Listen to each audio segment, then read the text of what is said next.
Nagbabala ang Commission on Elections kaugnay sa umano'y vote buying at pang-aabuso sa state resources sa Aklan, kasabay ng pagtitiyak na binabantayan na nila ang sitwasyon.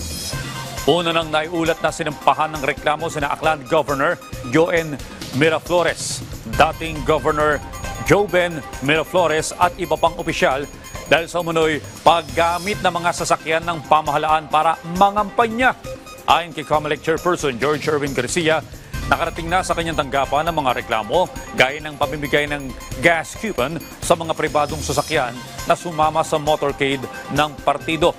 Sa COMELEC Resolution No. 11104 at Section 261 ng Omnibus Election Code, mahigpit na ipinagbabawal ang pag-abuso at paggamit sa resources ng gobyerno para sa pangangampanya.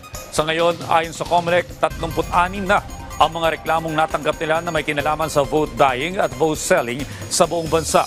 32 naman ang abuso sa state resources at kanila itong aaksyonan bago ang araw ng halalan sa Mayo 12.